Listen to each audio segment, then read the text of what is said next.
thème qu'on a souhaité aborder là sur cet atelier, c'est enseignement et innovation. Bon, on parle beaucoup d'innovation, c'est un mot extrêmement galvaudé, il y a beaucoup de confusion sur ce terme-là. On pourrait raconter énormément de choses sur l'innovation. Là, on va avoir beaucoup de liens internet sur toute la connaissance qui est liée à l'innovation. L'objectif là qu'on a cet après-midi, c'est simplement de poser un petit peu la question, de dire mais comment on amène nos étudiants à avoir un comportement innovant et à être confrontés à des réalités d'innovation. Et donc comment ça passe au niveau des enseignements. Ce matin, si vous avez assisté à la plénière, vous avez entendu Louis Dominican qui parlait de différentes manifestations sur les méthodes numériques qui sont un vrai levier aujourd'hui compte tenu du profil de nos étudiants. Et en particulier, il y a une réunion à Caen qui a lieu le 16 et 17 juin prochain sur l'enseignement du BIM et des méthodes innovantes associées au processus dans les écoles d'ingénieurs. Voilà. Donc par rapport à ça, la proposition que je fais, c'est la suivante. D'abord, moi, je vais présenter un petit peu le cadre général. Ensuite, il y a un intervenant qui n'est pas venu cet après-midi, qui est Jean Fenêtre-Choura, il s'en excuse. Mais je vous passerai simplement un message sur ce qu'il a fait. Gilles Pijolier-Cabot, qui est ici, qui est enseignant-chercheur à l'ISABTP, et Lionel, qui est par là aussi, qui a travaillé aussi sur ces sujets, et qui est un pur produit de ce que Gilles a impulsé dans ses cours, puisque finalement, ancien élève de l'ISABTP, il est aujourd'hui chercheur. Donc quoi, tout est possible. Jérémy Le Gardeur, qui est ici également, qui est enseignant-chercheur à la Technopole Isarbel-Estia. Alors vous allez me dire pourquoi un mécanicien en génie civil, ouais, vous allez voir, et pourtant. Et en même temps, il gère une chaire d'innovation à l'Estia, qui est très très prometteuse. Et puis enfin, Charlie Ratiaga, qui est mon collaborateur, directeur adjoint de la plateforme technologique Scanorica. Voilà donc un petit peu le profil des différents intervenants. Alors la problématique qu'on s'est posée, c'est qu'on connaît aujourd'hui dans notre monde du BTP une transformation radicale de paradigmes énergétiques, environnementaux et sociétaux. On sait tous, hein, donc on ne va pas piloter là-dessus. Mais c'est vrai que c'est une vraie révolution et qu'il faut voir le monde autrement et travailler autrement. Donc beaucoup d'entrepreneurs du BTP qu'on côtoie dans les systèmes productifs locaux, dans les pôles de compétitivité, dans les clusters, dans les plateformes technologiques, nous font remonter l'information selon laquelle ils se trouvent encore dans une organisation artisanale, séquentielle et peu structurée, et qu'ils ont besoin d'évoluer vers d'autres modèles. Et donc, pour eux, l'innovation est un levier, mais pas que l'innovation technologique, c'est aussi des nouvelles façons de travailler. Ça, c'est un premier constat qui a été repris dans le cadre de tout un tas de dossiers nationaux, notamment les leviers d'innovation dans le secteur du BTP qui a été édité en 2011 par le plan bâtiment. Et puis on se rend compte que le secteur du BTP, c'est ce qui a été dit je crois hier, contribue à 11% du produit intérieur brut du pays. Par contre, il est à une hauteur de 0,1% des dépenses de R&D pour une moyenne nationale dans les autres secteurs qui est de 2,4%. Donc je ne veux pas dire ce qui a été dit ce matin en matière de sinistrose sur notre secteur. On ne peut que mieux faire. Et ça, c'est plutôt le témoignage d'une attitude aujourd'hui plus filière artisanale que filière structurée et industrialisée. En mettant entre guillemets ce mot industrialisé parce que quelquefois il peut faire peur aux acteurs de terrain, petites PME et artisans. La question qu'on se pose, et donc c'est l'objet de cet atelier, c'est comment sensibiliser et confronter les étudiants aux approches et aux démarches innovantes dans le cadre des enseignements de génie civil pour que ces étudiants deviennent des acteurs experts et coordinateurs de ces changements pour d'autres filières. Donc les changements sont établis. On faisait le constat à midi en déjeunant avec vous en particulier que effectivement l'ingénieur du XXIe siècle, compte tenu de ce changement de paradigme, ce n'était pas forcément l'ingénieur qu'on a connu à la fin du XXe siècle. Donc il y a tout un tas de choses à revisiter. Pour reprendre la stratégie qu'on a à l'ISABTP, on est en train, après presque 20 ans d'existence, de dire on a une charnière maintenant qui nous permet d'envisager la suite et le parcours stratégique de l'ISABTP différemment. Ce qui veut dire qu'il faut qu'on se pose la question de c'est quoi un ingénieur du XXIe siècle aujourd'hui? Est-ce que c'est simplement quelqu'un qui suit l'organigramme classique du béton armé ou est-ce que c'est quelqu'un qui a des réflexes un petit peu différenciés en s'appuyant sur des méthodes numériques? Voilà, donc ça c'était pour planter le décor. Alors, là encore, j'ai rien inventé, hein, c'est ce qu'on sait partout. Et donc la proposition que je vous fais moi rapidement, en moins de 15 minutes bien évidemment, c'est d'abord quelques éléments de cadrage général. En gros, il y a une approche globale d'innovation globale qui est de l'innovation technologique, mais pas que. Et donc ça pose la question des enjeux de formation de nos étudiants à cette innovation. Il y a ensuite un pavé que j'ai prévu sur les dispositifs des politiques publiques intégrant les étudiants dans le processus de formation. Qu'est-ce qui existe aujourd'hui dans les politiques publiques qui nous incitent à aller vers ça? Et puis ensuite, quelques exemples de projets avec 3 slides qui montrent ce que le cluster spécifique qui est ici sur la côte basque a pu générer, même si ce n'est pas quelque chose à prendre comme tout à fait exemplaire, on peut toujours s'améliorer, mais c'est quand même quelques exemples réels. Voilà. Alors, la première diapo, d'abord, c'est le chiffre d'affaires du secteur du bâtiment. Vous le savez, 123 milliards d'euros en 2010, près de 1 200 000 salariés, 6,3% du PIB et 7,5% des effectifs. Et quand on regarde la typologie des entreprises dans le BTP, la majorité, sur 350 000 entreprises, sont de moins de 10 salariés. Donc là, on voit sur ce tableau, je pense que les slides seront communiqués, hein, on voit le nombre d'entreprises, les chiffres d'affaires réalisés par ces entreprises et le nombre de salariés. Et on voit que l'impact est clairement à gauche de ces histogrammes et montre un petit peu quels sont les enjeux et en même temps les difficultés d'innover dans notre secteur, puisqu'on n'est pas à l'aéronautique, on n'est pas à l'automobile, on n'est pas à certains secteurs industriels et que quelque part l'accès à l'innovation il est plus compliqué, plus difficile. Donc la deuxième chose, c'est que j'ai cherché longtemps, j'ai parcouru plein de documents dont je disposais sur l'innovation, puis je me suis dit non, on va faire simple, on va faire comme si on ne savait rien. Donc j'ai pris les 2 documents fondateurs qui sont un manuel de Frascati, qui proposait surtout une définition technique de l'innovation. Alors pour illustrer ça, il y a, vous savez, dans la phase de régionalisation actuellement, où on regroupe Aquitaine, Limousin, Poitou-Charentes, il y avait une grande réunion il y a 15 jours à Bordeaux, il y avait un parterre de 150 à 200 personnes, je crois, et quand les gens de la région ont posé la question qui est dans l'innovation technologique, tout le monde avait le doigt. Et donc voilà, les gens, l'innovation pour eux c'est synonyme, c'est lié à technologie, alors, effectivement. Pour autant, quand on écoute les acteurs du territoire, et en particulier les artisans, les PME, les TPE, 80% de leurs problématiques d'innovation ne sont pas technologiques. Elles sont organisationnelles, marketing, financières, etc. etc.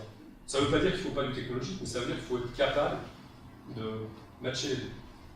La deuxième définition, c'est celle du manuel d'Oslo. Donc il dit c'est la mise en œuvre d'un produit qui est un bien ou un service. Ça peut être aussi développer un service particulier. Un procédé nouveau, sensiblement amélioré. Une nouvelle méthode de commercialisation, on dit bien.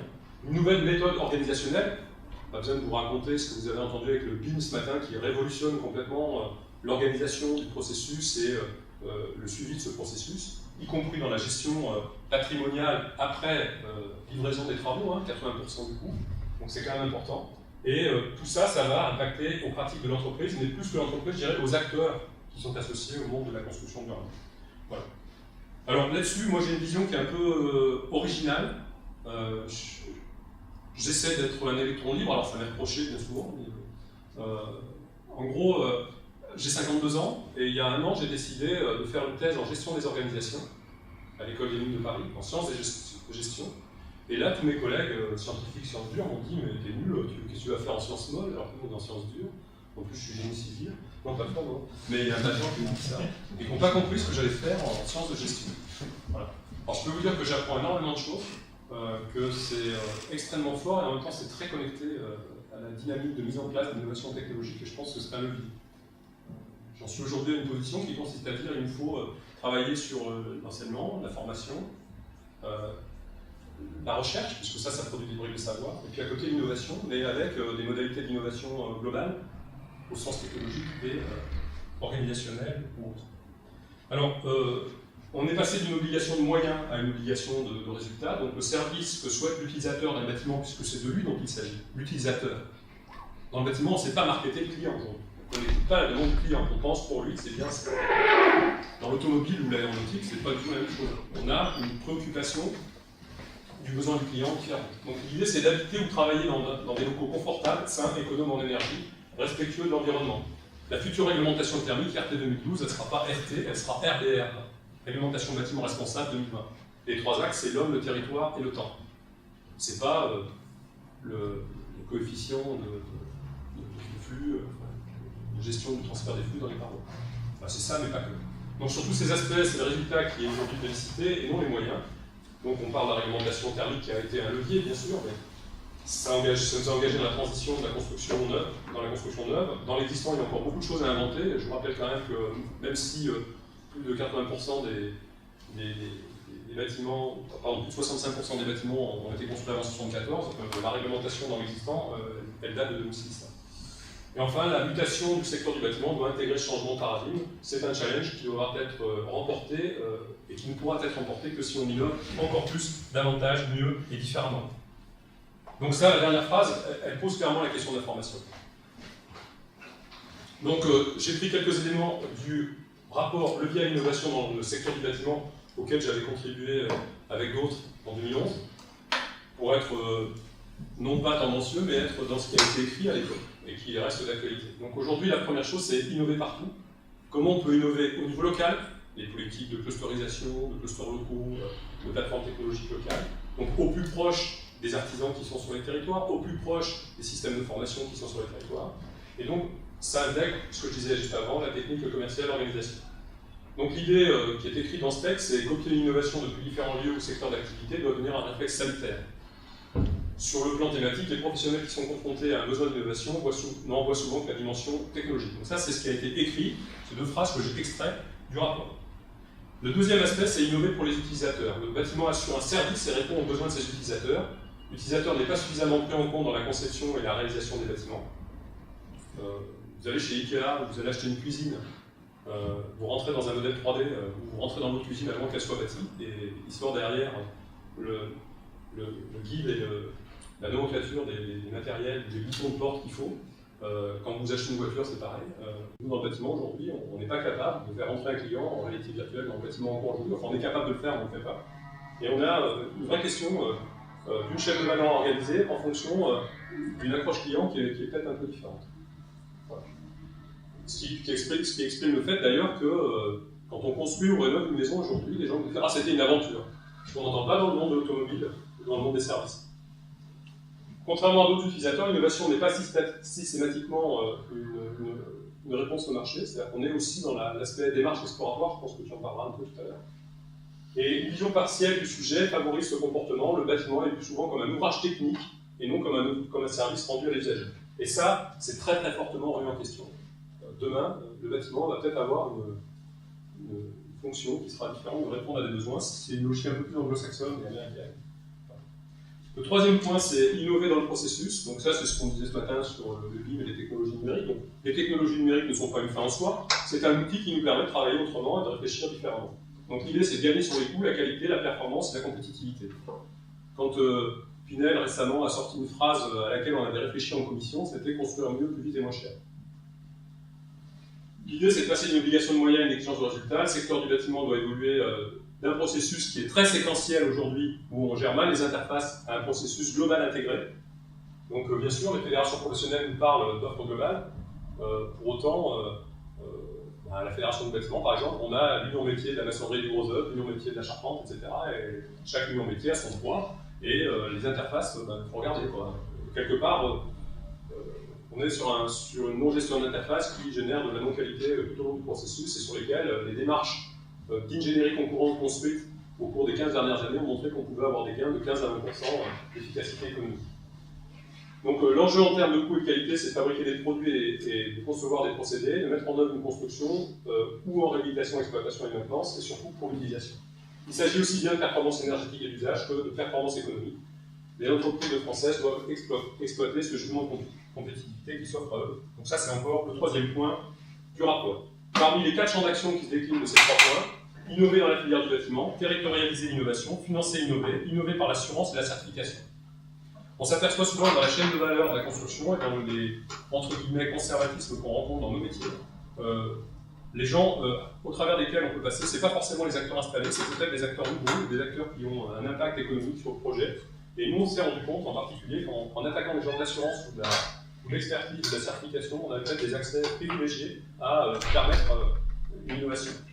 Donc les enjeux que je viens de citer, là, c'est vraiment les enjeux de formation des étudiants à l'innovation. Je vous renvoie pour détailler ces différents points au texte que vous pouvez trouver évidemment sur Internet, en tapant le biais à l'innovation dans le secteur de la construction du bâtiment. Et donc c'est un petit peu ce que je voulais dire en introduction. Alors, j'en passe au deuxième point que je vous avais proposé. C'est finalement, il y a des politiques territoriales de génération d'innovation auxquelles les établissements de formation et de recherche peuvent se rattacher.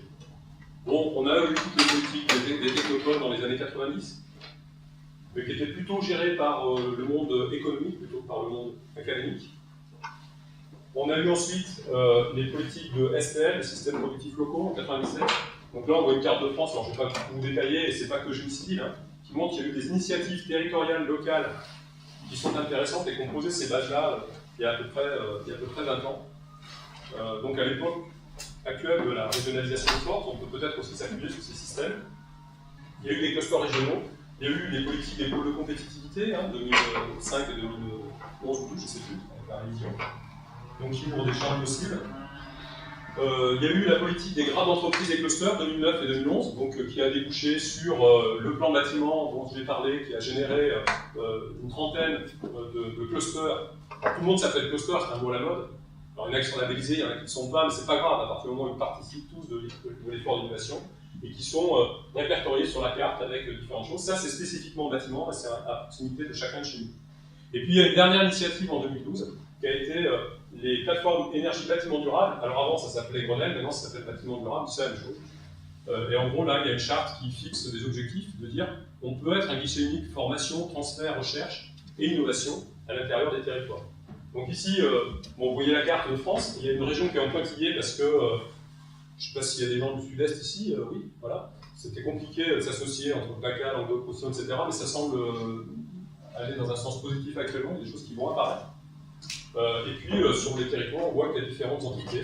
Nous, Escale, ici, on est à la 10. Et curieusement, la 10, elle s'appelle technologie avancée, processus optimisé, et puis je ne sais plus quoi, qualité d'usage. Voilà. Donc, on ne s'appelle pas vie durable, on s'appelle avec ces termes-là. Alors, on nous a dit, mais qu'est-ce que vous faites dans le bâtiment, les gars? Mais c'est normal. Donc, ça, c'est le réseau des plateformes énergie bâtiment durable. Ça a des implications, ça veut dire que pour les établissements qui sont collés à ces différentes initiatives, derrière, il y a de la possibilité d'aller candidater sur des appels à projets, et notamment les AMI ADEME, aujourd'hui, nous donnent la possibilité, au titre de plateforme bâtiment énergie durable, bâtiment durable, à aller candidater à des appels à projets nationaux. Pour ce qui est de notre actualité à nous, Escale, sur la piste, on est en train d'obtenir, entre guillemets, il ne faut pas le dire trop fort, vous n'êtes pas très nombreux, mais on est en train d'être probablement lauréat à un appel à projet ADEME avec une grosse société industrielle, avec le CSTD qui est partenaire, etc., etc. Donc ça veut dire que ces labels, au-delà du passage obligé qui nous impose dans le format de l'innovation, il nous permet également d'accéder à des appels à projets qui peuvent, y compris, participer au développement de la formation, de l'innovation et de la recherche. Voilà, alors il y a bien sûr d'autres initiatives. La plus vieille, c'est celle de 2002. À l'origine, on est toujours une PFT, plateforme technologique.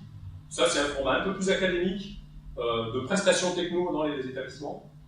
Mais en gros, c'est sympa aussi parce que ça permet de faire du lien avec les entreprises. Et depuis 3 mois, on a demandé au niveau du ministère de l'Enseignement Sup d'être le président d'une association nationale qui regroupe toutes les PFT françaises, il y en a 42, qui s'appelle Innovalo. Donc vous allez certainement aller voir vous allez certainement recevoir en courant de l'été tout un tas de courriers qu'on est en train de préparer, qu'on va envoyer à tous les établissements de France et de Navarre, pour dire il y a une association des PFT qui vient de se créer, qui permet de fédérer les acteurs et d'avoir une force de proposition par rapport au SAT, par rapport aux différents systèmes du ministère de l'Enseignement Sup. C'est Franck Charot, le ministère de l'Enseignement Sup, qui va charger un peu de cette mission. Et puis il y a d'autres initiatives qui sont plus entrepreneuriales, qui s'appellent des initiatives pépites, et qui sont aussi liées à tout ça, parce qu'on n'innove pas tout seul dans son labo. Alors pour terminer, et après je laisse la parole aux différents intervenants, voilà quelques exemples de projets un peu anciens d'ailleurs qu'on avait menés dans le cadre de la plateforme technologique à Escale. Et donc je vais vous montrer quelques exemples. Ici un jeune ingénieur de l'ISA-BTP qui travaillait sur l'optimisation d'un système de fixation de doublage de cloisons placostiles, donc à l'époque. Et donc on avait optimisé un petit peu les systèmes d'ossature lorsqu'il y avait 2,50 m de hauteur sous plafond. Ça c'est un autre projet où on avait conçu un capteur solaire thermique double face, c'est-à-dire qu'on chauffait le récepteur finalement sur les deux faces avec des systèmes de réflexion, il y en avait des rendements assez importants. Ça a trouvé une application industrielle sur la mise en place dans des schémas de récupération d'eau de pluie de capteurs solaires thermiques. Comme quoi, c'était assez inattendu. Il y a une diapo que je n'ai pas mise là, mais dans le deuxième 24 heures d'innovation de l'ESCA, on avait candidaté, on avait gagné le deuxième prix pour faire un arbre solaire. C'est un truc complètement bizarre, mais c'est sorti. Et en fait, l'idée c'était qu'on fait un mobilier urbain qui a des feuilles qui récupèrent un peu d'énergie solaire. C'était pas très performant, c'était une bonne idée. Puis là, on s'est rendu compte qu'il y avait tout un tas d'industriels qui n'avaient rien à voir avec le monde du bâtiment qui commençaient à s'intéresser très très fortement à ce sujet. Ça, c'est avec l'union de la peinture de la finition de la Fédération du bâtiment, on avait fait une station de d'exposition des peintures phase aqueuse sur support bois sur les toitures du lycée Canto à l'époque. Donc ça, c'est une étude du PPF qui a fait l'objet de beaucoup d'articles qui sont sortis dans les revues professionnelles en freelance. Donc ça, c'était de la R&D appliquée, entre guillemets. On a fait des études d'ingénierie. Alors j'étais très très surpris l'autre jour parce que j'ai assisté à l'école des mines à une conférence d'un gars de chez Airbus, là, il y a un mois. Et le gars, à la fin de sa conférence, a dit à toute l'assistance de l'école doctorale de gestion de l'école des mines, « Ah ouais, mais vous savez, nous, on avait, il y a 10 ans, réfléchi avec une petite boîte de PME du bâtiment dans le sud-ouest à des systèmes de cooling de moteurs, des systèmes de refroidissement de moteurs d'avion. » Puis là, j'ai levé la main, j'ai dit « Ouais, c'était nous. » Comme quoi, un tout petit truc qui était une plateforme technologique avait bossé pour Airbus et le gars, il en parle encore, quoi. Donc c'est assez rigolo, inattendu, et en même temps, c'est des thermiciens et des profs de thermique du lycée Canto qui avaient fait l'étude pour Airbus. Et comme quoi, les briques technologiques, elles viennent des fois, on ne sait pas trop d'où. Donc des projets également mis au point de coffrage perdu en PVC. On avait calculé pour un préfabricateur des systèmes de massifs de candélabres en béton préfabriqué, et on les a optimisés. Là, vous reconnaissez l'aile carrée, elle n'a pas changé.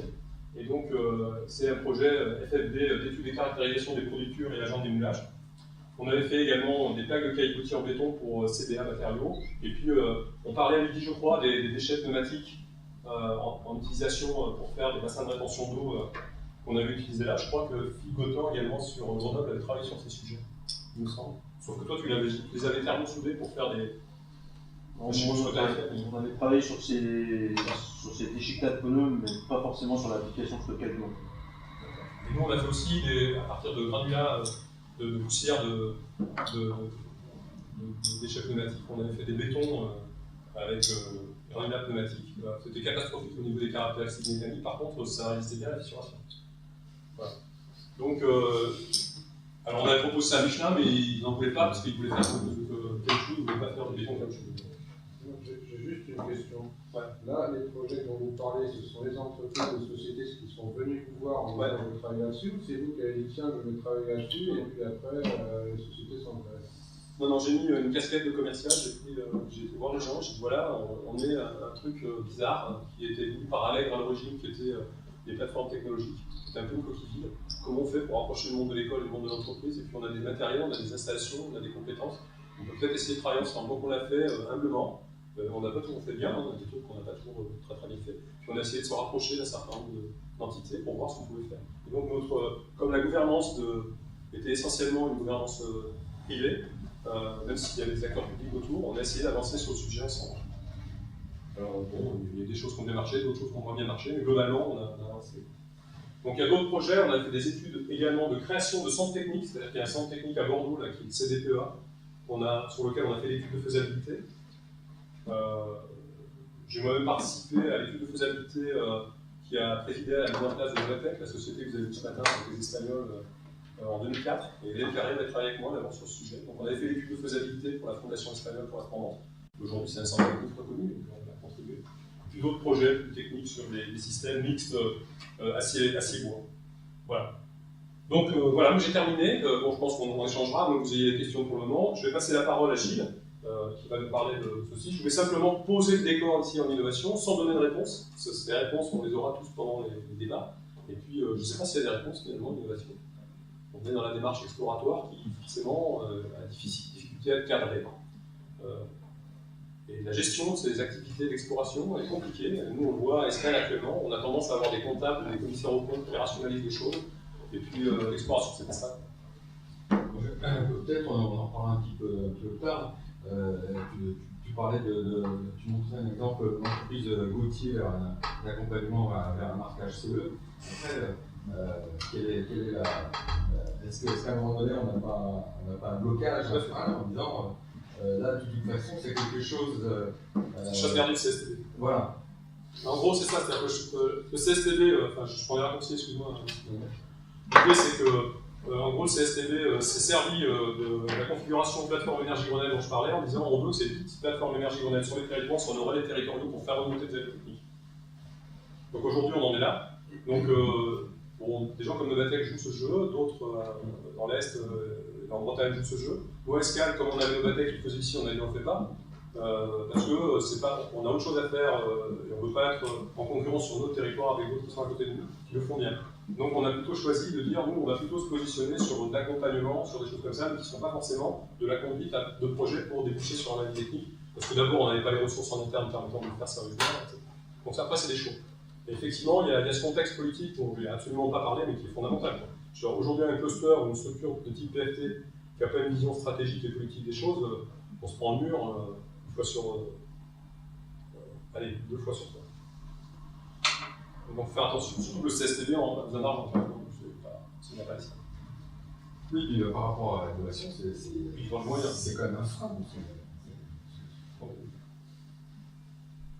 Alors moi je suis très content de faire des séances de gestion aujourd'hui parce que ces mécanismes de frein qu'on observe dans la réglementation, dans les modes de passation de marché, dans la gestion comptable un peu de nos fonctionnements, elles sont des fois un peu antinomiques avec les notions de cohésion, de collaboration, de création, de créativité. Je pense qu'on en parlera mieux que moi parce que là on a le chef de la chaire d'innovation ici, là, donc avec qui tu diras peut-être ton commentaire. Moi j'ai un a priori dessus. Par contre, je pense que ça, le mettre dans la tête de nos étudiants aujourd'hui, c'est pas notre quoi. Je peux leur dire que tout n'est pas technique et tout ne répond pas à la mécanique continue, c'est pas mal, quoi. C'est un nombre d'autres trucs. Mais bon, après, ils ne croient pas des fois où ils me regardent en disant celui-là, les barjons, ils n'écoutent pas, quoi. Donc c'est la difficulté d'enseignement aujourd'hui. Bon, je me tais parce que moi je suis très bavard, hein, si vous branchez, s'il y a une question. Ouais. De toute façon, on aura un moment pour échanger. Moi, je n'ai pas une question, j'ai juste peut-être un point sur lequel. Moi, je pense qu'il y a vraiment une distinction et vraiment à bien faire attention, c'est recherche et innovation. C'est ce que je disais quand tu étais pas la même chose. C'est pas du tout la même chose. Et c'est vrai qu'en termes de démarche, en termes de partenaires, bah, en fait, c'est pas la même chose. Et puis moi, je suis maintenant, avec le recul, je suis persuadé que c'est pas les mêmes gens. Tout à fait. C'est pas les mêmes gens et c'est même pas forcément la même culture de base. Donc voilà, c'est juste un point, c'est une position. Peut-être que si on peut échanger là-dessus, quelle est votre vision? Et puis le point qui est peut-être le plus important pour nous, c'est comment faire en sorte de faire évoluer le schmilblick, parce que l'aspect réglementaire et normatif, c'est à la fois un frein à l'innovation et un outil nécessaire à une évolution, voire à une évolution de l'innovation. Parce que même l'innovation peut être normalisée, donc il y a eu des démarches dans ce sens-là. Donc c'est peut-être des points sur lesquels il faudrait un peu changer. Pour te répondre là-dessus, c'est ce qu'on a dit un peu juste avant que tu arrives, d'une part, mais en même temps, moi j'ai suivi un séminaire de conception innovante il y a 1 mois, oui, parce qu'ils sont très fiers de leur méthode CK, la méthode C pour conception et K pour knowledge. Et donc là-dessus, ils ont un format où ils disent il y a de la formation, certes, qui permet de partager, d'échanger, il y a de la recherche qui produit des briques de connaissances, et dans les domaines scientifiques durs, sciences dures, comme dans les domaines sciences molles. Et puis il y a l'innovation, et là c'est absolument pas les mêmes acteurs. C'est-à-dire dedans, il y a forcément l'usager, il y a forcément l'économiste, il y a forcément. Voilà. Et c'est autre chose, c'est-à-dire que le processus d'innovation, quand on fait de la créativité, les temps parlera mieux que moi, c'est HEL et compagnie qui ont créé ces méthodes-là. C'est un processus qui est complètement différent, qui en même temps pédagogiquement peut être utilisé à des fins extrêmement pertinentes pour décaler les approches. Et en gros, il y a 2 modes de conception innovante. Il y a la conception réglée, où on sait l'objet auquel on veut aboutir, on veut fabriquer un stylo. Voilà. Là, il y a des processus. Et puis, il y a la conception innovante, où on ne sait pas l'objet auquel on veut arriver. On a une fonction de départ, et là, on ne sait pas où on va. Et donc ça, c'est complètement autre chose, et ça nécessite d'avoir une pluralité et une ouverture de regard qui n'a rien à voir avec ce qu'on connaît. Alors, c'est pas du tout, c'est tout à fait complémentaire avec la recherche, parce qu'à un moment donné, il faut quand même avoir des briques de connaissances qui ont été capitalisées par les chercheurs. Ouais, mais c'est pas les chercheurs qui capitalisent. Juste, si je peux en parler justement là-dessus, c'est que je ne sais pas si vous avez assisté à une présentation du intervenant, justement, on veut faire un ponton pour l'accessibilité à la mer, pliable, dépliable, etc. Et en fait, on résout tous les problèmes des réglementations et des arrêtés, puisqu'on a la loi littorale qui nous dit qu'il faut des structures démontables facilement et l'accessibilité des personnes handicapées. Tout ça, tous ces fronts, on les a réussis. Le problème qu'on a actuellement, c'est côté innovation, c'est que, moi je suis enseignant-chercheur, donc à Montpellier, j'étais aussi ingénieur en contrôle technique, spécialité accessibilité des personnes handicapées acoustiques. On se rend compte que moi je ne suis pas commercial. D'aller chercher les sous, les contrats, de dire voilà c'est un projet, déjà c'est que je trouve que c'est pas mon job, j'y arrive pas, c'est pas ma nature. Et de deux, on se retrouve avec des freins là-dessus, on ne sait pas où taper. On a par exemple contacté Altrad qui font les échafaudages, et en plus sur Montpellier, et qui font du notisme, donc ça pourrait les intéresser. Ces gens-là ne nous répondent pas. Le Conseil général, on les a rencontrés, il faut des cahiers des charges précis, etc., etc. On se retrouve, nous, en tant que chercheurs, confrontés à tout ce genre de problème. En fait. Non, c'est tout à fait ça. En plus, après, il y a l'aspect chercheur dans un domaine. Ce matin, il y avait des questions qui étaient posées par Denis Bress a posé une question en disant dans le monde académique du génie civil. Sauf qu'aujourd'hui, sur le sujet sur lequel on était ce matin, sur le BIM, il faut plutôt aller regarder chez Dassault ou dans l'automobile, parce que le BIM a eu de pratique depuis 30 ans.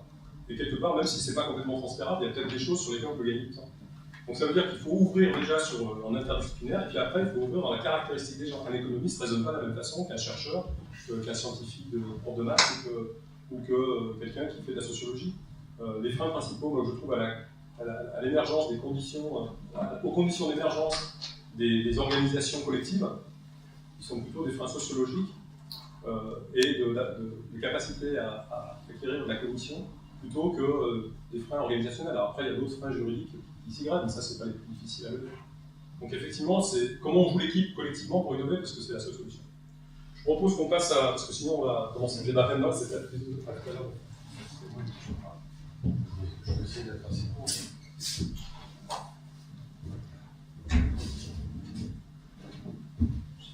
C'est à la suite aussi. Oui.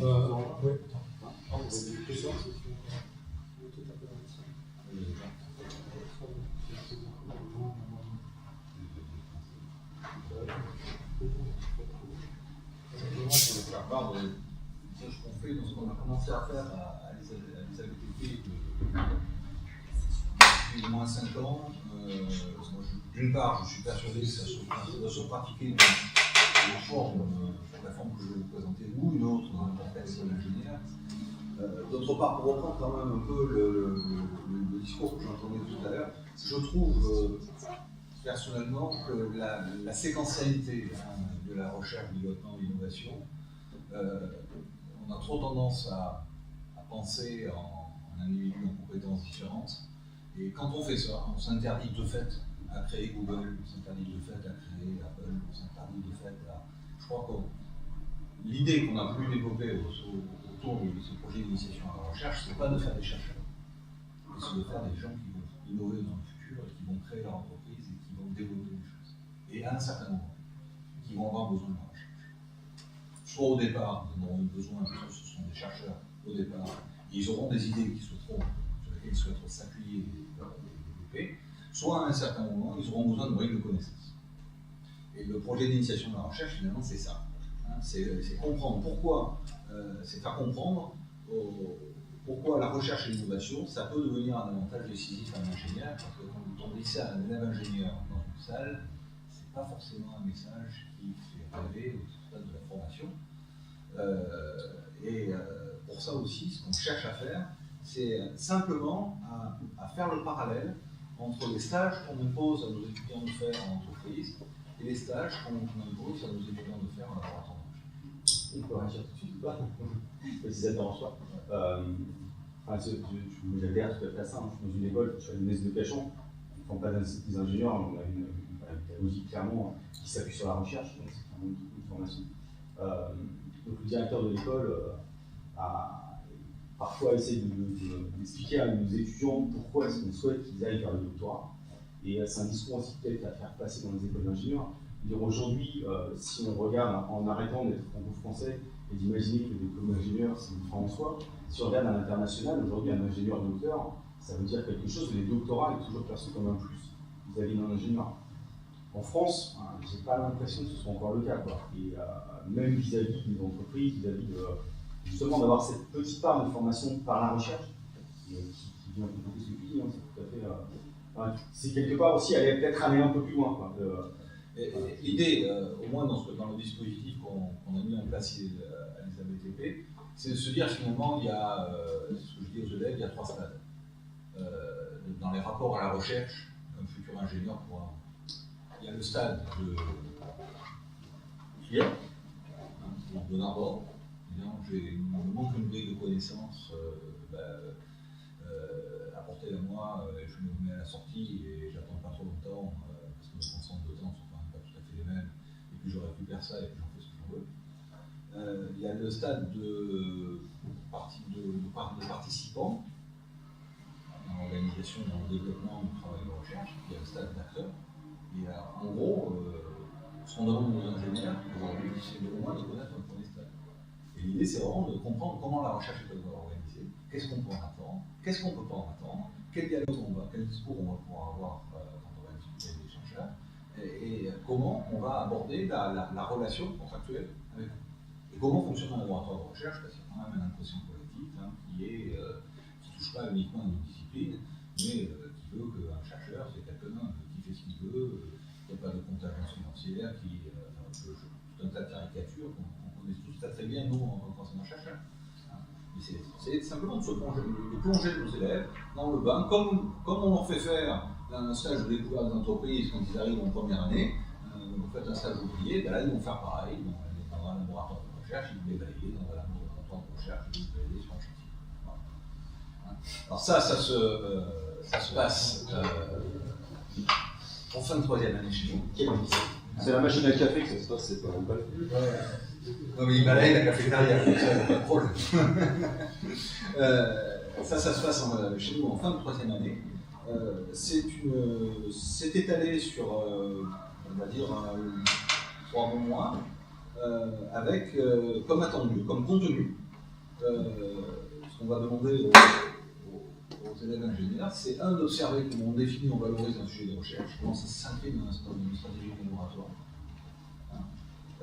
Et puis d'avoir un aperçu des relations de recherche industrielle, la modalité, qu'est-ce que c'est qu'un contrat de recherche, comment ça se négocie, qu'est-ce que je dois en attendre. On va comprendre que parfois un contrat de recherche c'est une obligation de moyens, c'est pas une obligation de résultat. Si on veut avoir une obligation de résultat, c'est pas un contrat de recherche qu'il faut passer, mais c'est une prestation de recherche, c'est une tout la même chose. Ce que c'est que les projets nationaux européens, parce que les entreprises se servent aussi, alors et puis ce qu'on va demander à l'élève ingénieur, c'est de participer à une opération de recherche. On ne va pas lui demander de trouver quelque chose, de faire la recherche, on va simplement lui demander de suivre quelqu'un, de voir un peu comment il travaille, quelle va être son activité, mais ça, Lionel vous en dira peut-être. Comment c'est fait chez nous? C'est fait par 2 conférences introductives. Alors, une première conférence introductive qui est très générale, qui présente le dispositif de recherche. Si je veux faire appel à la recherche, je vais où, je fais quoi, c'est où le supermarché des laboratoires de recherche, et comment je vais pouvoir taper à la porte, à quelle porte je dois aller taper, et comment je vais pouvoir me présenter et taper à la porte. Ensuite, les élèves ingénieurs sont affectés dans une équipe de R&D, et ce qu'on leur demande à la fin, c'est un exercice un peu particulier, pas si particulier que ça, c'est de tirer tout ça un poster, je vais vous montrer des exemples. Et puis de présenter à l'ensemble de la promotion le poster, mais dans des conditions très, très, très strictes. Et ils ont 2 minutes pour la présenter. 2 minutes de présentation, 3 minutes de questions, et après ce sujet. Donc l'idée, c'est effectivement qu'ils soient capables de condenser tout ce qu'ils ont vu, comme ça, très rapidement, et faire passer aux autres le message, essayer de tirer vraiment la quintessence de ce qu'ils ont vu. Alors voilà, ça peut être des posters, il y en a de toutes les sortes, on essaie de les codifier un peu, on n'y arrive pas toujours, mais en gros, sur un poster, qu'est-ce qu'il y a? Il y a le sujet, il y a le problème qui est posé, il y a le contexte, là sur celui-ci il n'y est pas, parce que normalement il y a le laboratoire, parce qu'il faut faire comprendre aux gens ce que c'est le laboratoire, et puis il y a un peu la description du projet qui est en cours dans le laboratoire. Et puis ce que les gens ont pu faire à un certain moment, là c'est sur un exemple de réduction de sloshing dans des cuves de tanker, où l'idée c'était simplement de mettre une masse en mouvement pour diminuer les effets dynamiques induits sur la structure par le mouvement du flux. Un deuxième type de sujet, c'est très varié comme sujet, c'est aussi parfois l'occasion pour un laboratoire de recherche qui, dans le cadre d'une opération de recherche, se dit ah, tiens, si on pouvait quand même essayer de se prendre du temps pour débroussailler un peu telle ou telle idée. C'est pas l'élève ingénieur qui va, là je me mets de côté, c'est pas l'élève ingénieur qui va faire, mais ça va nous forcer aussi un petit peu à nous interroger. Et là, c'est les travaux qui ont fait, c'est Karine qui met ces travaux-là au CIAM avec Céline Carbo sur le diagnostic post-incendie par colorimétrie de l'état du temps. Et puis il y a des choses qu'on fait aussi avec Estelle, ça c'était un des sujets de l'an dernier, ça peut être très différent, hein, ça va être de problématiques de recherche, de problématiques d'innovation, de problématiques d'usage du bâtiment, ou bien c'est favoriser l'intégration des enjeux d'accessibilité en amont des projets de construction, des démarches qui sont plus là des démarches des systèmes finalement, des démarches systémiques. Voilà ce qu'on fait. Alors l'idée, dans la présentation qu'on fait aux élèves ingénieurs, c'est quoi? Ça c'est obligatoire. Ça, avec ça, vous aurez la même connaissance de l'entreprise, de la recherche, que celle que vous aviez de l'entreprise à mi-construction, avant que vous commenciez à faire des stages de façon intensive. Après ça, si vous voulez approfondir un peu, comprendre un peu ce qu'il y a dans le moteur de la voiture, simplement, il faut s'orienter plutôt vers un master en parallèle d'ingénieur. Ça permettra de dialoguer avec des chercheurs en ayant un petit peu connaissance de la façon dont eux-mêmes ils fonctionnent. Dans le contenu scientifique. Et puis s'ils veulent faire de la recherche humaine, si non plus ils ne veulent pas être commanditaires, c'est le doctorat qu'il faut faire. C'est un peu comme ça qu'on va présenter les choses. Lionel, et ça c'était ton travail. C'est obligatoire pour la promo. C'est obligatoire. Le retour que vous en avez de la perception des étudiants, vous avez fait un stage en entreprise. T'as un spécial. Mais c'est pas un bon, il a fait un. Là, on est dans la distribution, on est dans la queue de la distribution. Il est dans la queue de la distribution, je suis d'accord. Non, mais sérieusement, le retour des étudiants vis-à-vis de ces projets-là, c'est. Je dirais que ça dépend des étudiants. Enfin, je sais que moi, personnellement, depuis que je suis rentré à l'ISABTP, au final, c'est vrai que c'est une formation très professionnalisante. C'est une bonne chose pour former des ingénieurs. Mais au final, on côtoie des enseignants-chercheurs et je m'interrogeais sur quel était leur métier au final, parce qu'on n'a pas trop l'occasion de voir ce qu'ils font. Et pour moi, c'est vraiment, ça a piqué ma curiosité, ce module-là. Et donc, ça m'a permis on m'a proposé un stage en parallèle, donc en recherche. Et ça m'a trotté dans la tête. Et donc, j'ai fait un premier stage en 3e année, j'en ai fait un deuxième du coup l'année suivante. Donc, un troisième en 5e année, du coup, j'ai enchaîné sur un doctorat. C'est vraiment. S'il n'y avait pas eu ça, je ne sais pas si j'en serais là aujourd'hui, quoi. Il y a ça, ce qui est toujours très surprenant chaque année quand on essaie de faire le bilan, c'est que les élèves ingénieurs s'aperçoivent finalement qu'un laboratoire de recherche, ça fonctionne comme une école. Et ça, c'est une perception qu'ils ont très très rapidement. Ça fonctionne comme une PME. Si on veut faire des choses, il faut aller chercher des projets. Une fois qu'on a trouvé des projets, il faut les exécuter. On a des obligations. On écrit des rapports, on fonctionne vraiment comme une PME. Et c'est ce qu'ils entendent parfois quand ils sont intégrés dans un laboratoire. Dans un labo de recherche, il faut tout savoir faire. Depuis des feuilles de paye jusqu'à la vaisselle, en passant par l'entretien des locaux, il faut tout savoir faire, y compris faire de la recherche. Comme dans n'importe quel. C'est un peu ça la seule chose qu'ils doivent retenir, je pense, dans le message. Et ça, c'est déjà. Combien de temps ça dure pour les étudiants, le parcours? Alors combien de temps ça dure? Ça s'échelonne sur 3 mois. Là, c'est ma volonté, ce n'est pas dans l'emploi du temps. Ils savent qu'ils doivent y consacrer un certain nombre d'heures. Ils sont intégrés dans un groupe de recherche et ça fait partie aussi de l'expérience d'aller voir les gens, d'aller prendre rendez-vous avec eux, d'aller passer du temps avec eux, de confronter son emploi du temps, de dire là je peux, là je peux pas, et ainsi de suite. Ça fait aussi partie de la démarche. Ça permet aussi, les étudiants qui nous voient enseignants-chercheurs, pareil, ils pensent qu'on passe notre vie devant eux, le reste du temps, on est sur Internet, en train de se faire du surf, des livres de Google, comme ça. Moi je leur dis, maintenant c'est qu'un tiers de ma vie devant eux. Sur 2 autres tiers. Et c'est vrai que c'est aussi et ils voient que l'ancien chercheur dans les labos, je crois qu'il certains ont fait des stages. Ils se disent, ah ouais, on était loin d'imaginer votre vie quand on n'était pas, enfin, pour notre vie que quand on est devant eux, quoi. Mais pour revenir sur le rapport recherche-innovation et rapport formation, c'est vrai que la partie innovation, ce qu'on appelle, quand on est du côté de la recherche, la valorisation, c'est des métiers qui sont complètement différents. Mais je pense que l'ingénieur de demain, il aura à franchir ces métiers-là. Il passer. Le but du jeu, c'est pas forcément le faire connaître, comment faire un compte financier en sortant de l'école, mais en même temps comment écrire un article scientifique et puis faire la recherche, mais c'est de lui donner les outils pour développer lui-même ses capacités. Ce qu'on cherche à lui montrer au travers de l'initiation à la recherche, c'est un peu comment il peut acquérir ces outils et comment les gens, eux, acquièrent les outils dans les laboratoires de recherche. J'aime bien faire un compte financier, pourtant je vais en faire. Nous leur montrer que ce n'est pas des choses complètement insurmontables, dès lors qu'on se prend par la main, qu'on va se former là où il faut, et il faut apprendre, même ils apprennent par la suite à faire leur auto-formation. La formation qu'on leur donne, c'est pour quelques années dans une école d'ingénieur. Si on fait un truc sur le ressenti des étudiants, parce que bon, du coup, moi je participe à cette réunion.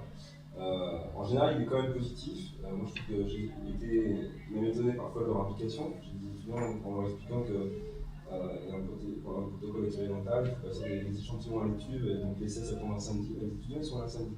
C'est quand même pas gagné a priori.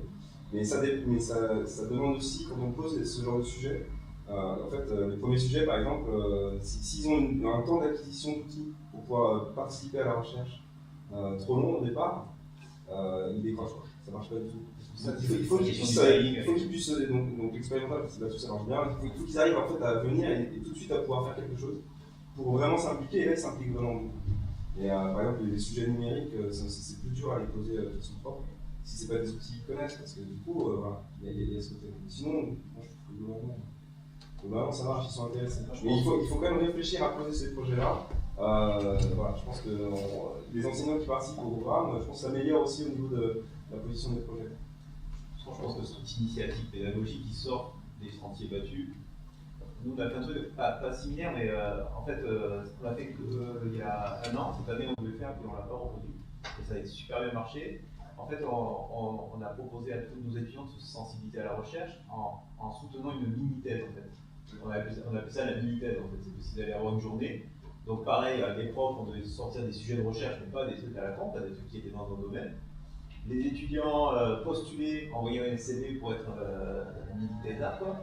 Et ensuite, le lendemain, il y avait la soutenance de thèse. Par contre, là, on a été malin, c'est que pour occuper tout le monde, on a demandé aux autres de bosser et qui étaient en fait membres du jury de thèse, en fait. Et c'est eux qui posaient les questions. Alors, monsieur, vous affirmez que machin, avez-vous lu les travaux de. Donc, ils se faisaient soulever comme un peu de temps. Et du coup, c'était pas mal. Et c'est vrai que dès que ça sort un peu des trucs classiques, alors par contre, il fallait un peu les aider à aller chercher dans la biblio et à soutenir une mini-thèse qui avait un peu de contribution, c'était pas le poster, il y avait même une partie rédaction de la mini-thèse, donc je vois que des mini-machins, ça fait des petits efforts. Et ça marche, quoi. Dès que ça sort un peu de ce truc-là, et je pense que pour revenir sur la discussion entre l'innovation, je crois qu'il faut qu'on apprenne un peu nos étudiants. Alors, est-ce que c'est à innover, être capable d'aller chercher les bons partenaires pour être des bons chercheurs? Je crois qu'on ne peut pas être bon chercheur, bon innovateur. En fait, il faut les apprendre à bosser dans l'inconnu. Je pense que c'est ça où on se rapproche en tant que chercheur et innovateur, c'est qu'on ose aller chercher des trucs qu'on ne sait pas ce qu'on va chercher, quoi. Et je pense que c'est ça le plus important. Ben voilà, c'est cette partie-là. Mettre les jeunes, parce que bon, c'est vrai que plus on vieillit, peut-être plus c'est difficile, je ne sais pas. Mais c'est arriver justement de sortir peut-être des moules dans lesquels on est, franco-français, où en fait on a toujours besoin on a toujours des barrières, on a toujours un cadre, et en fait d'arriver à travailler dans un truc où c'est complètement mouvant, avec des gens avec qui ça je trouve c'est vachement important.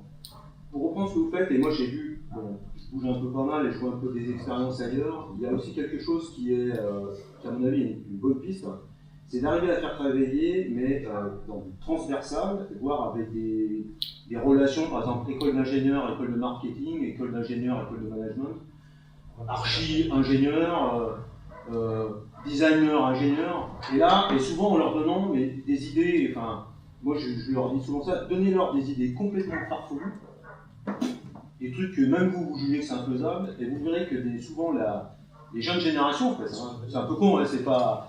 En fait, n'ont pas du tout les mêmes points de repère, n'ont pas les mêmes sensibilités, et en fait, il y a toujours quelque chose à retirer de ce qui sort.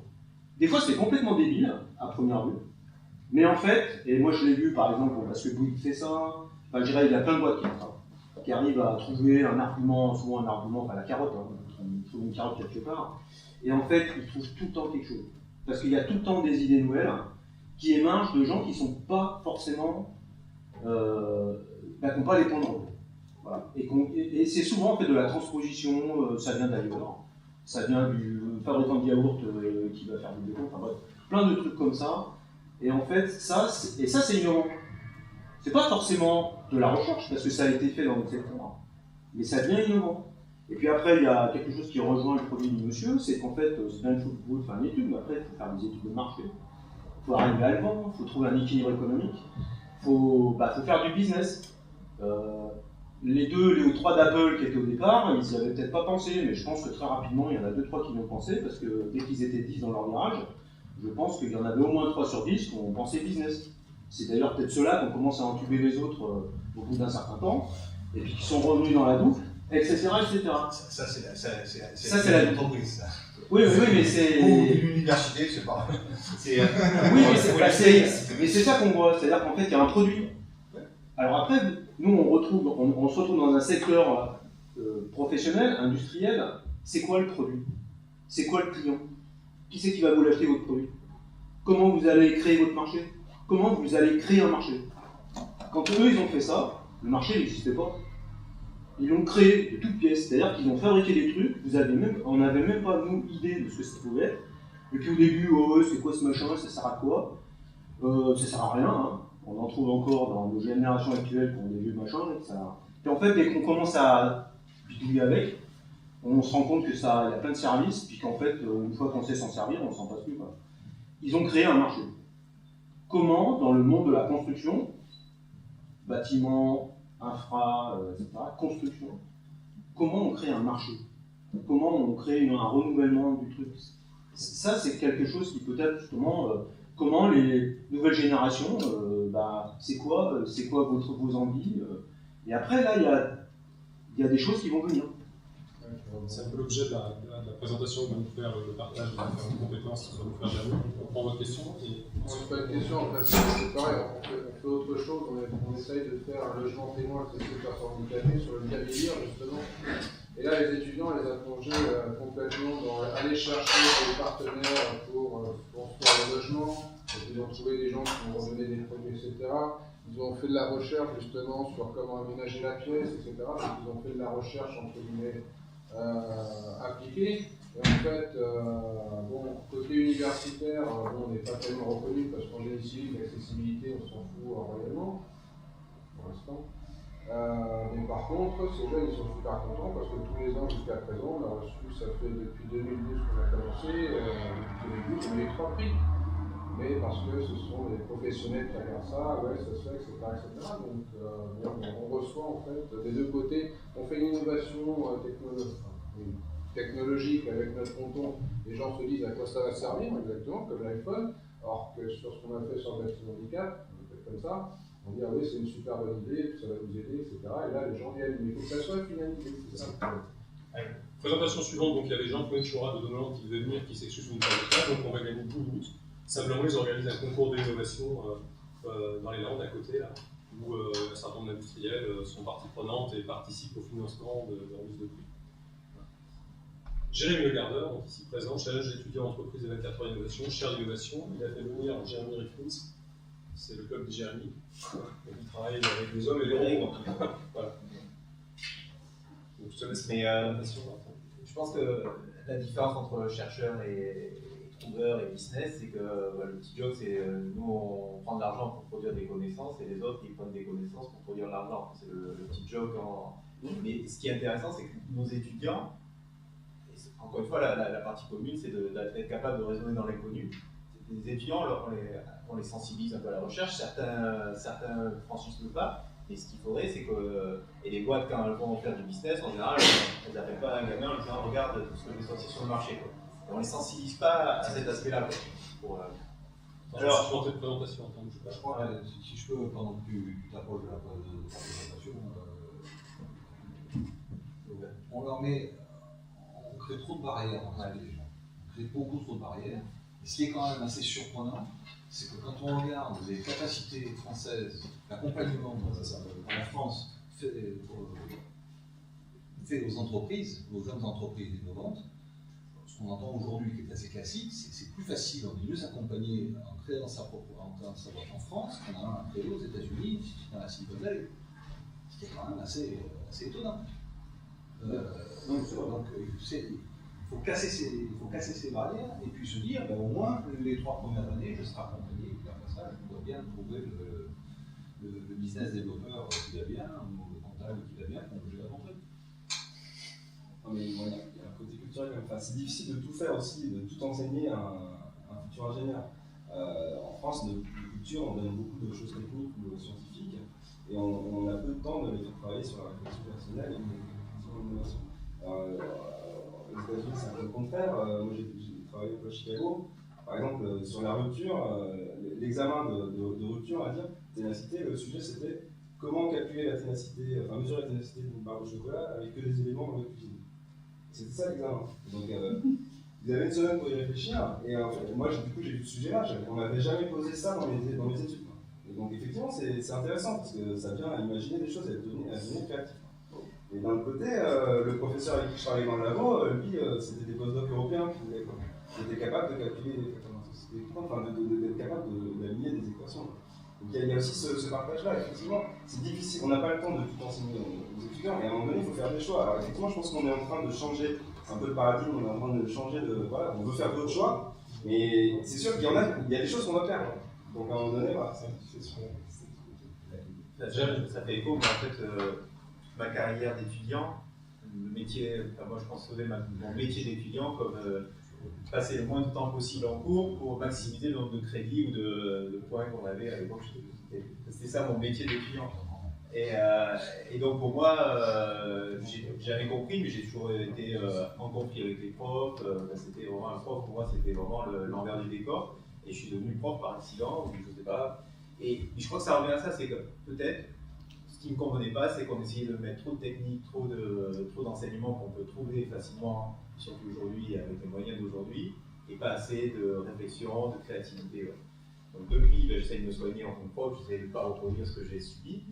Et c'est vrai que on a créé des formats un petit peu par rapport à ce qui a été dit tout à l'heure, qui ressemblaient à ça. Et en fait, c'est vrai qu'on est obligé de faire des choix, mais on peut aussi garder du temps. Et proposer des petits modules d'incitation, d'initiation, ça prend pas, ça peut se faire en dehors des cours. Je veux dire, des choses qui sont intéressantes, le bon tout de départ, c'est de dire si c'est facultatif, si c'est intéressant, ils vont venir. Si c'est imposé, chiant, ils vont venir, on rentre dans des pieds ou voilà, opposé. Moi je pense que c'est le bon leitmotiv. C'est imposé, il n'est pas chiant. Alors ça peut être bien, ouais. Alors j'avais prévu de commencer avec ça, c'est un truc de petit test. Parce que je vous ai dit, on commencera à 2h30, mais j'ai oublié qu'on était dans le génie civil, donc forcément, il y a toujours du retard. Et je me suis dit, on va arriver sur la digestion, tout le monde va être endormi. Vous connaissez, ça c'est une poupée qui tourne, et c'est un truc utilisant dans les sens de créativité dans les entreprises. Et la question c'est dans quel sens vous la voyez tourner. Alors vous pouvez la voir tourner comme ça. Qui c'est qui la voit tourner comme ça? Qui c'est qui la voit tourner comme ça? Oui. Il y en a qui la voient tourner dans les deux sens? En y réfléchissant. Ouais. En y réfléchissant ou en le voyant? Quand on va tourner, elle change de sens. Ok. Alors, et après la question de John, c'est qui la voit pas tourner? C'est-à-dire que là, il ne s'est pas réveillé.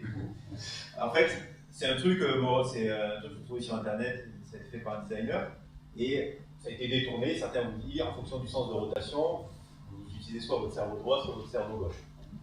Et donc vous savez que le cerveau droit, c'est le lieu de la créativité, de l'inspiration et tout ça, et le cerveau gauche, c'est le côté un peu plus cartésien, scientifique. Moi, je vous rassure, c'est complètement bidon en fait cette animation, c'est une question d'angle d'optique. Et c'est vrai que par contre, il y a des gens qui n'arrivent pas à avoir tourné les deux sens. Et dans les entreprises, vous mettez ça, puis en fait, vous perdez une moitié de l'assistance parce qu'ils essayent de l'avoir dans les deux sens, alors qu'on est là pour faire bosser un peu. Et en fait, surtout, le message que je fais passer derrière, c'est de dire la créativité, l'innovation, c'est pas forcément que le créatif, le cerveau droit à patenté.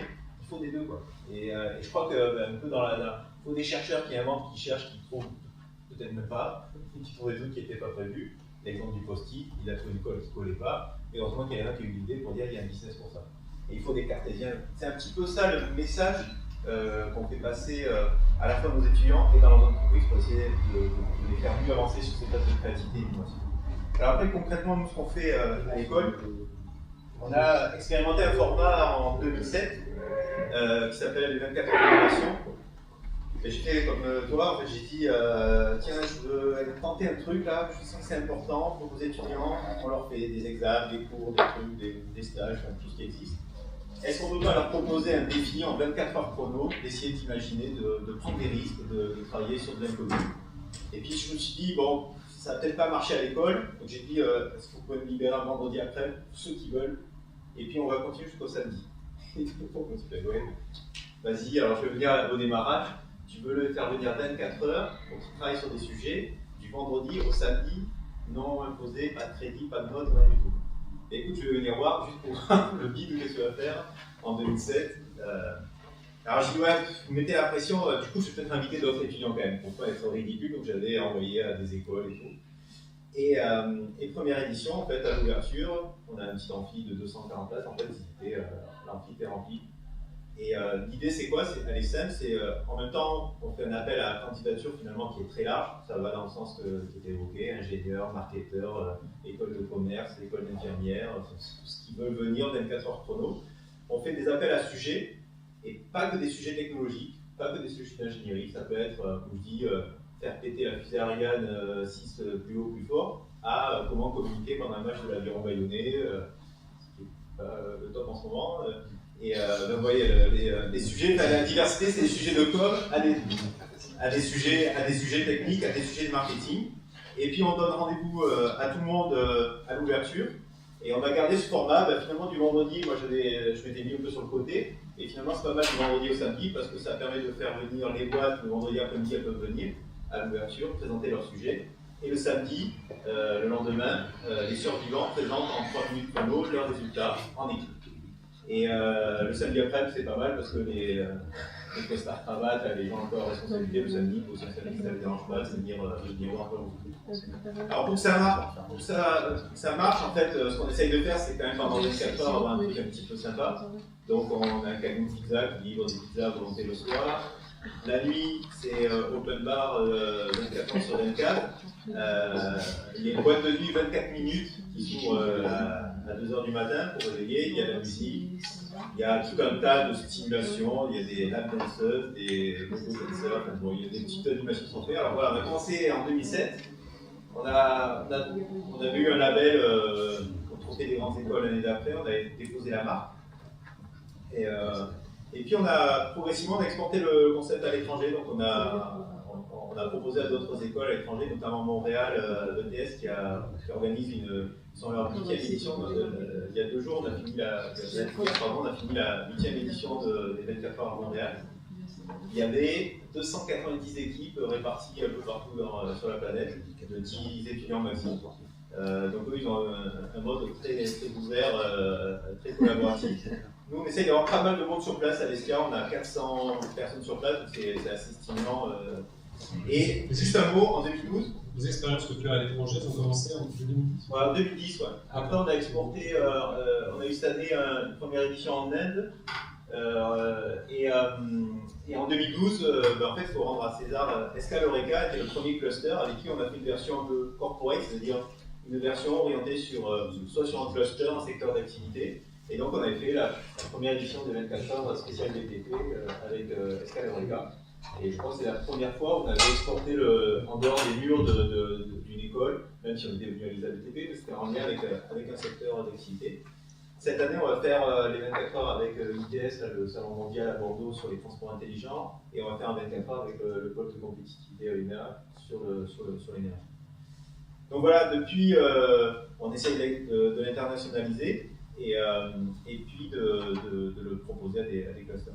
Alors, bon, ça c'est le nombre de participants. Finalement, il y a eu beaucoup d'écoles qui ont participé, les chiffres doivent plus être bons, parce que rien que la dernière édition de Montréal. Alors, 6 articles scientifiques, c'est pas mal, parce que pour les chercheurs, des fois on met des expérimentations en 24 heures chrono, c'est voir comment une équipe peut collaborer, se mettre d'accord en 24 heures. Donc ça peut être aussi des lieux d'expérimentation scientifique. Et pour les entreprises, c'est pas mal, c'est des sujets, c'est évoqué. Voilà, ce qui marche bien, c'est la rencontre entre une entreprise qui a un savoir-faire, des règles établies. On a toujours fait comme ça, et puis 10 gamins qui arrivent d'horizons différents et qui regardent le sujet avec un regard complètement neuf. Alors, ça n'arrive pas toujours, mais ça arrive une fois, avec Total, on fait un truc qui inspecte sous l'eau à moins, je sais pas combien, sous l'eau, et regardez la thermographie, c'est le plus prometteur, et puis le gars même en fait dit mais non, mais pourquoi vous faites pas comme ça, et c'est un truc à 90 degrés, le truc a été jamais vu, et ça a donné 2 ans de contrat derrière, un brevet, avec le nom des étudiants, la pleine liberté d'exploitation pour Total, tout le monde est content. Ça n'arrive pas tous les jours, mais quand ça arrive, on est content. On fait une petite web TV, c'est-à-dire que c'est filmé 24 heures sur 24, on sert du café en intraveineuse, des pizzas, des chips sont peu bons, plein de pâtes, et personne dort. La plupart ne dorment pas en fait en 24 heures, c'est ça qui est bon. La première fois, on s'est dit, bon allez, à 2h, 3h du matin, tout le monde va aller se jeter tranquillement, puis on reviendra voir demain, et en fait, non, tout le monde, personne ne s'est arrêté, et nous aussi. Alors ça, c'est dans l'entreprise qui ont mis des sujets. Donc on a des PME, des grands groupes, des petits, des grands, des startups, des associations, des ONG, des laboratoires de recherche, un peu de tout. On a les inventeurs du dimanche aussi, les particuliers, les inventeurs comme pour les pines. Alors ça c'est appelé, mais bon.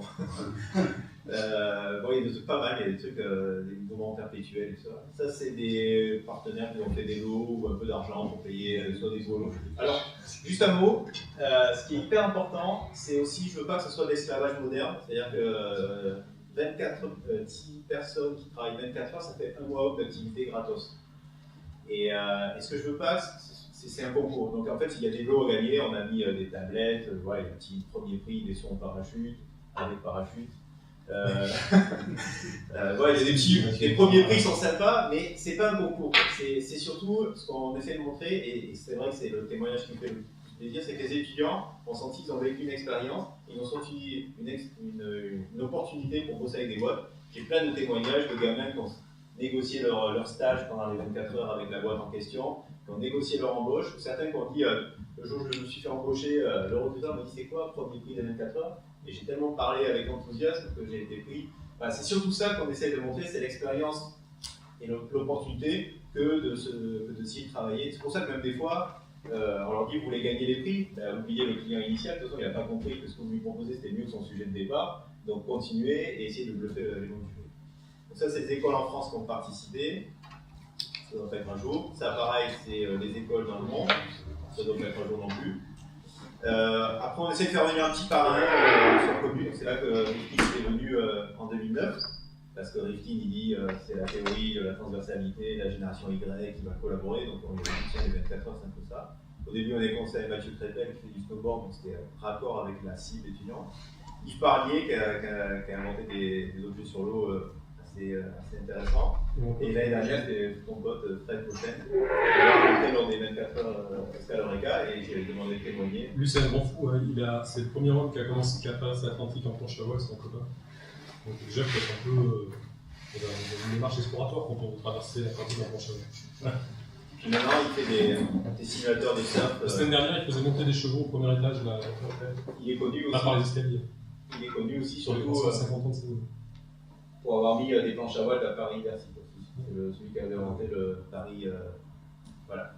Bon, les sujets, comme je vous dis, c'est assez varié. Là, je donne des exemples très techno. Voilà, un truc avec Airbus pour éviter que le pilote se perde. Vous voyez, le sujet, c'est un titre, une phrase, et c'est parti. C'est un petit peu dans cet ordre de grandeur. Ça peut être des sujets sur le snacking, donc de l'agroalimentaire. Un sujet. Jérémy, sans vouloir t'interrompre, il faut que tu accélères parce qu'il faut qu'on présente Charlie, puis on est très en retard en menu sur les heures. Ok. Et juste un petit. Alors, voilà, c'est l'exemple de résultats qu'on obtient. Moi, à chaque fois, j'ai les poils qui se hérissent parce que je vois de l'ingénierie en 24 heures qui est fait, de la créativité qui est assez bluffante, des prototypes qui sont faits. Une année, on a vu l'ingénierie, le proto et le test d'une baguette pour le stand-up avec une boîte qui se déplie, le tout filmé en 24 heures. C'est un truc, on se dit c'est pas possible de remettre des sujets avant, et comme je suis le seul avec avant, c'est pas possible. Juste un petit message, ça va pas vous plaire, ça c'est un truc pour éviter de mettre du béton, pour encastrer les panneaux, c'est des signatures que vous avez mis un sujet. Enlevez-moi le béton.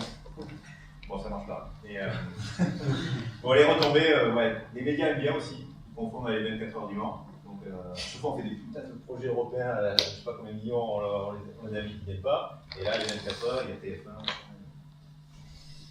le site web et tout, là, voilà.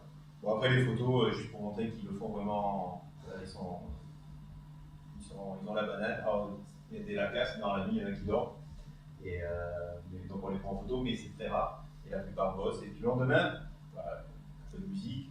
Et le lendemain, tout le monde vient me présenter, ils vont tous faire la banane. Il n'y a pas de stress. En 3 minutes chrono, présenter un truc, ils n'ont pas envie. Je sais pas, vos étudiants, quand les miens ne sont pas très bons, quand on leur demande de soutenir le stage, ils sont comme ça. Et là, en 3 minutes chrono, il n'y a jamais de crash.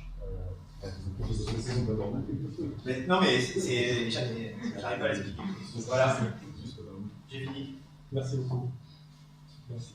Est-ce que, parce que je vais devoir malheureusement vous quitter pour aller à une autre session que je préside. Moi j'ai une question sur, bon, il y a des initiatives, on voit bien, mais il se trouve que la semaine prochaine, je vais faire une visite en comité HCERS à côté, pas très loin, à Bordeaux, de l'INP. Quand j'ai regardé le référentiel HCERS, innovation, s'ils connaissent, mais c'est innovation dans l'enseignement, c'est le contraire, c'est comment j'innove dans la manière d'enseigner. Et c'est pas du tout l'enseignement de l'innovation, donc ça ne connaissent pas. Mais même dans le rapport de l'INP, l'innovation, ça n'y est pas non plus. Et donc moi, ce que je voulais savoir, c'est, ok, vous avez des initiatives locales, mais comment l'université, elle récupère ça, elle porte ça, elle pousse ça, elle valorise ça, quoi. Au-delà de, oui, vous avez des retombées. Est-ce qu'il y a une stratégie vraiment des universités, des écoles par rapport à ça? Parce qu'en tout cas, vu de l'HCERS, c'est invisible. Non, mais moi, ça commence dans les critères. Que ce soit dans le référentiel, on a posé la question de l'HCERS, vous nous a dit. Qu'est-ce que vous voulez dire? L'innovation de l'enseignement? Non, l'enseignement de l'innovation. C'est simple, on est une école autonome, normalement on n'a pas besoin de l'HCERS. On a demandé une évaluation HCERS. On nous jugeait l'école et à la fois nos activités de recherche. On nous a regardé, on nous a dit vous êtes malade, vous n'êtes pas obligé, vous avez demandé ça. Et pourquoi on l'a fait? Parce que le nouveau référentiel inclut des critères de retombées socio-économiques, d'innovation. Il y a quand même une... Ah non, l'innovation, ça je vous garantis. La recherche, c'est juste complètement aberrant que cet aspect-là, ça soit pas évalué par l'HCERS. C'est complètement aberrant. Ma question, c'est dans le rapport d'auto-évaluation. Alors c'est normal, le rapport d'auto-évaluation, il est calé sur le référentiel HCERS. Mais quand même, je veux dire, par exemple, à l'INP Bordeaux, ça n'a pas l'air d'être un sujet, quoi, l'innovation. Autant la recherche, oui, c'est un sujet, mais l'innovation en tant que telle, c'est pas un sujet. Donc, je ne sais pas, moi, je pose la question ici à Pau, est-ce que c'est un sujet? C'est vrai que beaucoup de gens ont sauté. Enfin, moi, j'ai essuyé du flash, encore une main blanche, j'ai sauté sans parachute. Puis finalement, aujourd'hui, on fait une conférence ici, dans le séminaire sur l'innovation. C'est un sujet, dans ce sens où, effectivement, l'université de Pau a un certain nombre de cellules de transfert, ça s'appelle cellules de transfert, qui sont effectivement pour faire la valorisation, l'innovation et aller jusqu'à la démarche commerciale. Au niveau du. C'est carrément homogène que c'est quelque chose qui fait partie de la définition d'une formation d'ingénieur. Je ne comprends pas que ça ne le soit pas. Pourtant, je suis pas ingénieur. Dans toutes les présentations que vous faites, vous ne l'enseignez pas l'innovation. C'est pas l'enseignement. C'est une manière d'enseigner, de faire, je veux dire, ce qu'on voit. Non, c'est une innovation de l'enseignement. Mais oui.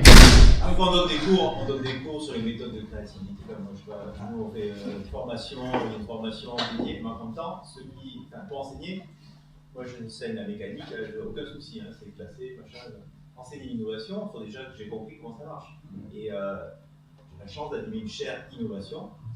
Je fais de la recherche sur l'innovation. Premier truc que je dis aux employés, je ne sais toujours pas comment ça marche. Je vous rassure, si j'avais la recette miraculeuse, je ne serais pas devant vous, je serais au Bahamas en train de vivre des royalties. Mais vous voyez ce que je veux dire. Donc à un moment aussi, l'enseignement de ça, d'un truc qui est. Tout le monde essaye de théoriser, de comprendre, de mieux instrumenter. Il faut juste avoir l'humilité de dire qu'on a des dispositifs, des trucs qui. Ça ne se décrète pas. L'innovation, ça ne se décrète pas. On essaie de donner, mais. En 2 minutes avant de passer la parole à Charlie, chaire d'innovation. Ben c'est ça, c'est de faire la recherche, mais très pratiquée avec l'entreprise. C'est-à-dire qu'on teste un peu toutes les méthodologies d'accompagnement, de créativité, d'innovation, et on l'applique dans les entreprises. C'est-à-dire qu'on ne fait pas la recherche dans notre labo, on essaye d'accompagner les entreprises une journée à plusieurs mois d'accompagnement de projets innovants, pour ensuite théoriser, de voir comment on peut développer des modèles, mais surtout pas les mettre. Excuse-moi, Jérémy. Charlie. Très rapidement. Je vais faire très rapide, je ne sais pas combien de temps il reste. Il ne reste plus de temps. Mais moi j'ai commencé, mais il en restait plus. Il faut dire qu'on nous a commencé très en retard, et puis les organisateurs ont besoin de rattraper un peu de temps, sinon ce soir vous ne mangerez pas. Non, je vais faire très rapide parce que Jérémy a tout dit sur les 24 heures de l'innovation. C'était juste pour illustrer le discours sur les 24 heures de l'innovation dans le bâtiment. Ce qu'il avait indiqué juste avant, en fait, on a. Tout ça a été expliqué. On a effectué deux éditions des 24 heures de l'innovation spéciale bâtiment. En fait. Donc une première édition en 2012, une deuxième en 2014. La première édition c'était spécial BTP et réhabilitation. On avait eu 15 sujets entreprises, 74 étudiants, donc même format. Et la dernière édition qui a eu lieu en novembre 2014, avec même chose, 15 sujets, une centaine d'étudiants cette fois-ci, et le format. Avec en plus une spécificité, c'est qu'on a organisé ça de manière transfrontalière, c'est-à-dire qu'on a travaillé avec les universités de Navarre, on travaille pas mal au cluster SK Eureka avec des partenaires, on va dire, en Navarre et en Australie particulièrement. Voilà. Ce qui a apporté quand même une grande richesse à l'événement, puisqu'on a confronté des questions, y compris culturelles, on a beaucoup parlé de transversalité au niveau des disciplines. Cette interculturalité aussi a apporté beaucoup de richesse à l'événement. Un petit peu les partenariats qui ont été noués.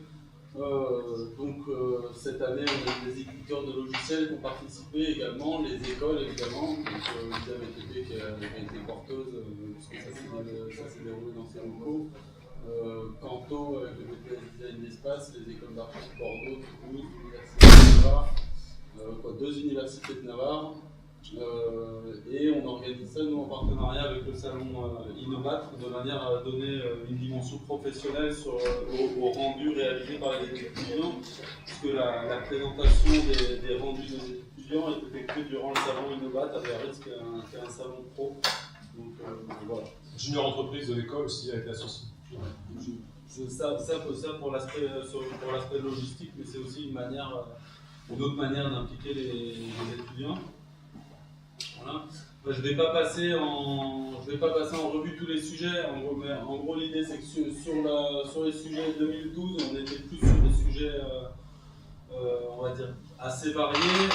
Sur les sujets 2014, on avait la spécificité du BIM, mais en passant très rapidement sans tout commenter, on peut voir déjà que tout ce qu'on a commenté, les sujets proposés par les entreprises, c'est pas forcément des sujets techniques. Là, on avait par exemple sujet entretien maintenance des maisons individuelles proposé par une boîte de maçonnerie d'une vingtaine de personnes.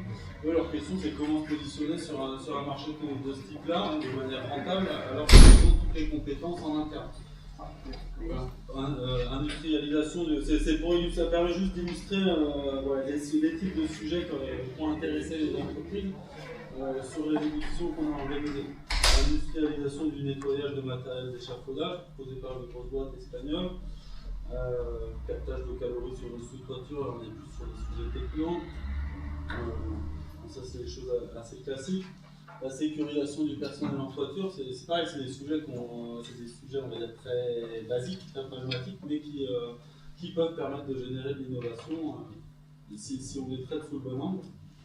Voilà. Puis au bois, zone de marnage, ça c'est un sujet un peu spécifique à Bayonne, puisqu'on est construit, finalement le bâti bayonnais est construit sur Piobois, avec une zone de marnage, réalisation du caoutchouc, etc. Ça illustre un petit peu la diversité des sujets, l'utilisation des réseaux sociaux et des NTIC dans le BTP, comment les entreprises, et particulièrement les PME, TPE, s'approprient ces sujets. Et le sujet en 2012 qui avait convaincu le jury, c'était finalement la barre anti-chute pour répondre au problème de sécurisation du personnel sous toiture, où les étudiants ont pondu un truc hyper simple avec une échelle, une barre qu'on rajoute.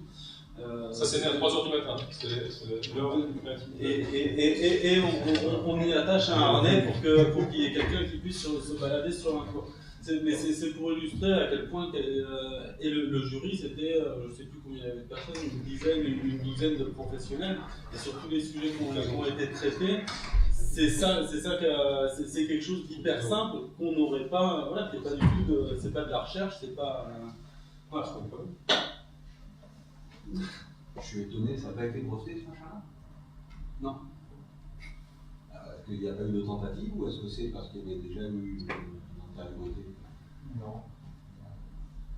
C'est tellement simple, ça coûte 15 € ça. Ah oui, enfin, c'est quand même surprenant. Ah, il y a des réflexions. Hein, on doit voir. Oui, tout à fait, complètement. Bon. Voilà, après je vais passer, bon ça c'est, je ne vais pas rentrer dans tous les détails ensuite, ça c'est les sujets de novembre 2014, où là c'était plus des agences d'architecture qu'on proposait, agences d'architecture, entreprises, cabinets d'ingénierie, qu'on proposait des sujets plus orientés BIM et réhabilitation, où là il y avait ce double objectif de faire travailler les étudiants sur des projets d'innovation avec la contrainte de travailler avec des moyens de modélisation BIM. Donc voilà, ça donne un petit peu un panorama des entreprises qui ont proposé des sujets. J'arrête là. L'intérêt, c'est juste d'illustrer que dans tous les acteurs qui ont proposé des sujets, on voit certains acteurs un petit peu d'importance, on voit aussi des PME, TPE, où il y a un job pour aller les chercher, mais qui ont effectivement plein de choses à dire, plein de choses à proposer, et où il y a un réel lien à réaliser. Merci beaucoup. Une dernière question peut-être avant qu'on parte, ou tout va bien? C'est juste une question. Tout ça, vous l'adressez qu'à les 24 heures pour nous, là. C'est qu'à des élèves d'ingénieurs ou pas plus? Non. Jamais c'est tout? Non. On a eu l'écologienne. Hein? Celle qui a fait le sujet sur comment communiquer pendant un match d'Aviron Léoné, c'était des collégiennes qui a fait le sujet. Et après, on essaie de mixer les publics, c'est-à-dire que nous, on avait des élèves d'école de commerce, d'école d'ingé, Transfrontalier, des gens d'Estia, des aussi, des écoles d'archi, etc. Et on essaie de. En fait, les étudiants sont hyper contents de voir qu'il y a des gens qui ne réfléchissent pas comme eux, et ça les enrichit, et ils sont super contents de l'expérience humaine. Cette année, on avait des BTS, il y a une espace, par exemple, la collaboration entre ces BTS avec les ingés, les archis, etc. a vachement bien marché. Effectivement, on a tout intérêt à avoir, y compris les lycées pro, etc., qui participent. En fait, ce que je comprends pas, c'est que je travaille en génie civil dans la unité, je ne suis pas au courant de ce genre de trucs. Pardon. Oui, mais ça, c'est parce qu'on n'est pas bon en communication. Mais c'est sûr, on n'est pas bon en communication. Mais l'enjeu pour nous sur le prochain, la prochaine édition qu'on organisera, ce sera en 2016. Même chose, puisque Innovat, c'est tous les 2 ans, on a calé notre événement sur le même cabine.